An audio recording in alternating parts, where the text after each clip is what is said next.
So good evening all of you. Today we are going to discuss some very important topic and one is dominating, that is COP29. And उस topic को सुबह आज हम लोगों ने morning में class में भी डिस्कस किया था। जितने एनवायरनमेंट से रिलेटेड जितने भी कॉन्फ्रेंसेस या कन्वेंशंस हुई हैं और वो आज की क्लास में डोमिनेटिंग रहेगा। And this is RBI issue, क्योंकि लगभग 3 न्यूज़ उसी सेक्शन से हैं।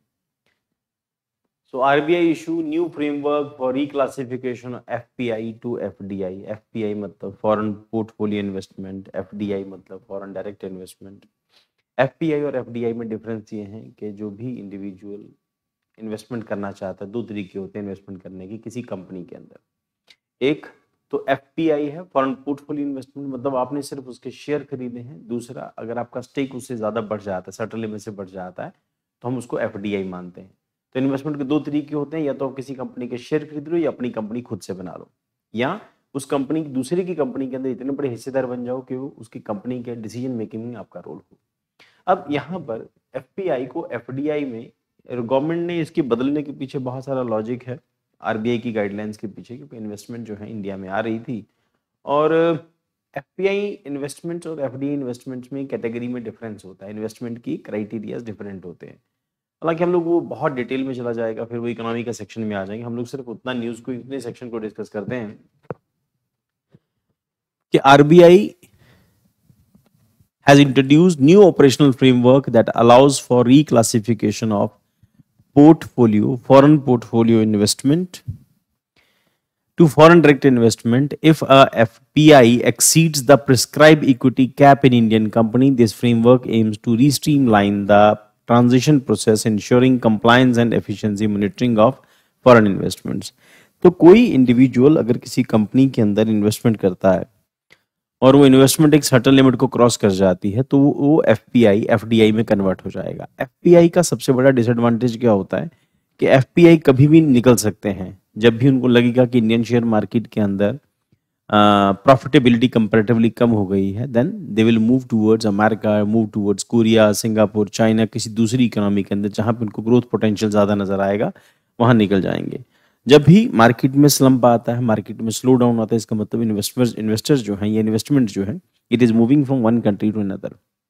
अब क्या हुआ कि रिसेंट डेज में सुनने को मिला है कि जितने % अमेरिका में रिसेंट डेज में इन्वेस्टमेंट हुई ट्रंप के आ जाने के बाद, क्योंकि वहाँ पे थोड़ी प्रो नेशनलिस्ट गवर्नमेंट है, तो थोड़े से राइट विंग है ट्रंप की पार्टी, जैसे इंडिया में मोदी की पार्टी राइट विंग है, तो इस टाइम पे राइट विंग कई सारी गवर्नमेंट्स हैं। फ्रांस में भी राइट विंग है और जर्मनी में भी राइट विंग है, इटली में भी राइट विंग चल रहा है।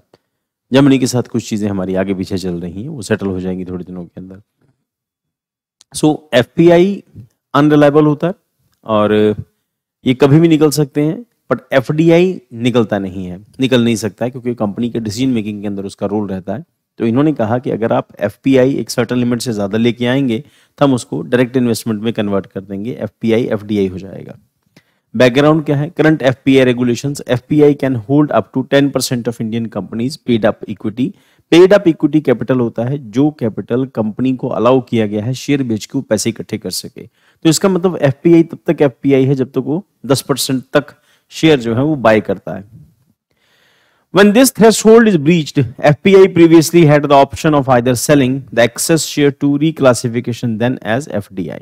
अब उसके बाद distinction between FPI and FDI involves holding securities, FPI का मतलब involves holding securities of financial assets in another country, किसी दूसरी कंट्री के अंदर फाइनेंशियल एसेट्स को होल्ड करना, मतलब पोर्टफोलियो में इन्वेस्टमेंट करना। कंपनी में इन्वेस्टमेंट तो एक अलग एस्पेक्ट है, पोर्टफोलियो में इन्वेस्टमेंट करना मतलब शेयर मार्केट में कागजों पत्रों में इन्वेस्टमेंट करना, that is called FPI.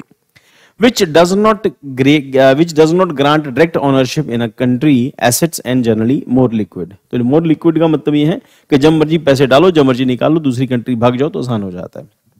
FDI का मतलब अब डायरेक्ट इन्वेस्टमेंट है, आप कंपनी के हिस्सेदार हैं, कंपनी के मालिक हैं। तो representation and ownership stakes giving the investors a level of control और influence over the foreign company और प्रोजेक्ट। तो ओनरशिप है तो कंपनी की मालिकी अब आपके हाथ में है।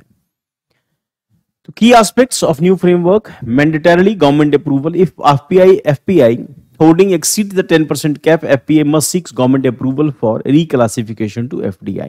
अगर FPI में आपकी इन्वेस्टमेंट, इसका मतलब कोई कंपनी आपको बहुत अच्छी लग रही है, अच्छी आपको इसी का लग रही है, उसमें ग्रोथ पोटेंशियल ज्यादा है। फॉर एग्जांपल आपने एक्स कंपनी के शेयर खरीदे, आपने 1 लाख रुपए के शेयर खरीदे, आपका 1 लाख के 1.5 लाख हो गया। अब आपको लगेगा कि नहीं, ग्रोथ पोटेंशियल अच्छा है, कंपनी अच्छा परफॉर्म कर रही है, शेयर थोड़े से और खरीद लेते हैं, थोड़े और खरीद लेते हैं, थोड़े और खरीद लेते हैं। जैसे जैसे आप इन्वेस्टमेंट करते जा रहे हैं वैसे वैसे आपकी इन्वेस्टमेंट तो बढ़ती जा रही है कंपनी के अंदर, आपका प्रॉफिट भी बढ़ता जा रहा है। पहले आपने सिर्फ 1 लाख रुपए के शेयर खरीदे थे, अब आपकी इन्वेस्टमेंट 1 करोड़ रुपए हो गई।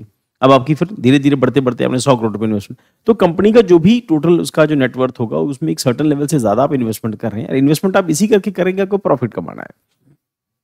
अब कंपनी बहुत तेज अफेक्ट होएगी अगर आप 10% स्टेक जो है उसका बेच के निकल जाओगे। मतलब 100 शेयर हैं, 100 में से कोई 10% शेयर अगर बेच के निकल जाएगा, किसी दूसरी जगह पहुंच जाएगा, 10%, 12%, 15%, अगर मान लो 10% से ज्यादा के अंदर आप इन्वेस्ट करेंगे, क्योंकि ओपन मार्केट में आप कितने भी शेयर बाय कर सकते हैं, तो 15% या 20% अगर कंपनी के शेयर करते हैं तो आप बेच के भाग नहीं सकते हैं वहां पर। अब आप एफडीआई हो गए, कंपनी के हिस्सेदार हो जाएंगे। ठीक, तो इसका मतलब है कि अगर आप प्रॉफिट में हिस्सेदार हैं तो आप लॉस में भी उसके हिस्सेदार होंगे, तो भाग नहीं सकते हैं। तो प्रोसेस रहेगा, उसके थ्रू आप अपनी इन्वेस्टमेंट निकाल सकते हैं। तो दूसरा ऑप्शन क्या है भाई, एक कंपनी से ज्यादा कंपनी में इन्वेस्टमेंट कर दो। ठीक है ना, अगर आप एक कंपनी में करते जा रहे हैं तो एफडीआई होगा। तो कई बारी कंपनियां भी चालाकी से ऐसा करती हैं, ठीक है, जानबूझ के उसको इन्वेस्टमेंट कराती चले जाते कि उनके शेयर बढ़ते चले जाएं, तो स्कैम के भी चांसेस होते हैं। तो timely reclassification, the RBI mandate that the transition from FPI and FDI must be completed with in 5 trading days और ऑफ एक्सीडिंग द लिमिट। जैसे ही 10% ज्यादा स्टेक होगा, 5 दिनों के अंदर अंदर आपको इन्फॉर्म करना होगा, एफपीआई एफडीआई में कन्वर्ट हो जाएगा। Compliance requirement: reclassification investment must meet at FDI guidelines such as sectoral caps, pricing rules, and entry conditions. Reporting obligations under the Foreign Investment Management, reporting obligations under the FM, Foreign Exchange Management Act, FEMA कहते हैं इसको. Mode of payment and reporting of non-debt instruments regulation 2019 are mandatory. तो उसके लिए वही regulation 2019 के जो mandatory जो provisions हैं वो implement होंगे, उसके ऊपर impose होंगे, लगेंगे.